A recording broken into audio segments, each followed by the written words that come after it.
네, 여의도 금융투자업계 이모저모를 살펴보는 여의도 레이더 시간입니다. 자세한 이야기 증권부 이민재 기자와 나누겠습니다. 어서 오세요. 안녕하십니까.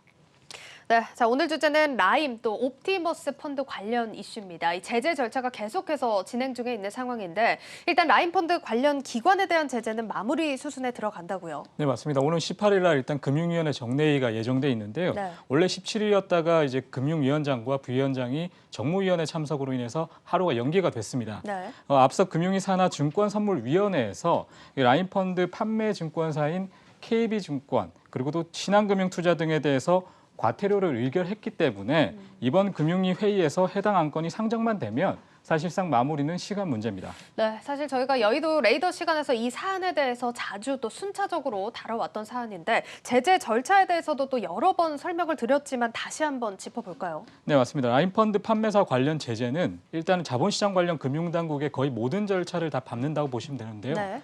가장 먼저 금융감독원이 제재심의위원회를 통해서 기관 등에 대한 제재 수위를 결정하게 됩니다. 이렇게 되면 금감원이 제재심 결과를 금융위에 전달을 하는데요.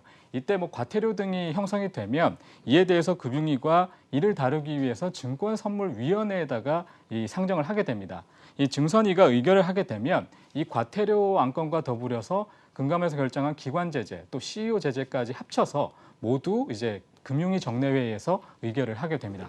네, 이제 말씀해주신 부분에서 지금 가장 마지막 단계, 이제 최종 결론이 나기 전 단계가 정례 회의 단계라고 볼 수가 있는데요. 그 전에 한 가지 짚고 싶은 게 이제 그 전 단계에 이루어진 사안입니다. 이 증선위가 앞서 금감원이 정한 과태료를 또 대폭 낮추지 않았습니까? 네, 맞습니다. 앞서 열린 증선위에서 일단은 그 심의 대상이었던 KB증권 또 신한금융투자에 대한 과태료를 대폭 삭감을 했는데요. 네. 정확한 과태료 액수는 사실 금융위 정례회의에서 결정이 일단 돼야 됩니다. 하지만 증선위의 이런 결정을 볼 때 이 금융위도 금감원이 결정한 제재 수위보다는 좀 낮출 가능성이 있기 때문에 이런 분석이 계속해서 제기가 되고 있고요. 이렇다 보니까 몇 가지 우려가 좀 불거져 나오는데 첫 번째는 사실 그 금감원의 제재 수위가 처음부터 좀 무리했던 것 아니냐라는 의견이 제기됩니다. 네. 이 법상 내부 통제가 관련해서 CEO 제재를 이제 할 근거가 있다 또는 없다를 두고 의견이 엇갈림에도 금감원이 좀 제재를 강행했다라는 그 우려가 있고요. 네. 또 금감원 역시 좀 감독이 미흡했는데 이런 비판을 받는 상황에서도 업계에게만 책임을 전가하는 것이라는 또 지적이 나옵니다. 이 금융위와 금감원의 엇박자도 좀 부각이 될 수 있는데요. 이 금융위가 제재 수위를 낮출 경우에 이 강력한 처벌에 대해서 목소리를 높여왔던 금감원의 반발이 예상됩니다. 이런 것들이 윤석현 원장이 강조한 금감원 독립 등의 이슈와 좀 맞물릴 가능성이 있기 때문에 이 부분 좀 주의를 해야 될 것 같습니다.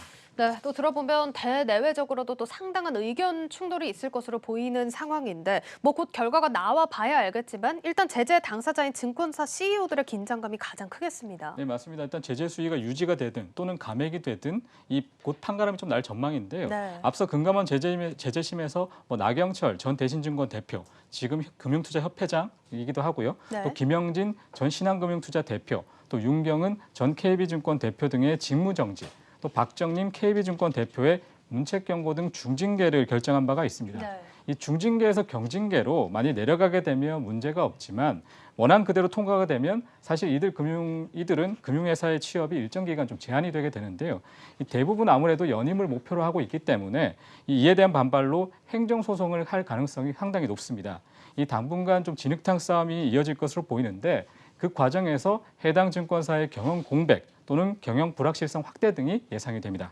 알겠습니다. 자, 일단 이번 주 금융위 정례 회의 또 상세하게 지켜봐야겠습니다. 자, 그런데 또 공교롭게도 같은 날 또 옵티머스 제재심도 이제 시작이 되지 않습니까? 네, 맞습니다. 18일에서 또 금감원이 이 옵티머스 펀드 관련 기관에 대한 제재심을 진행을 하게 됩니다. 네. 앞서 설명한 라인펀드 판매사에 대한 최종 제재 수위가 일단 직간접적으로 영향을 줄 전망인데요.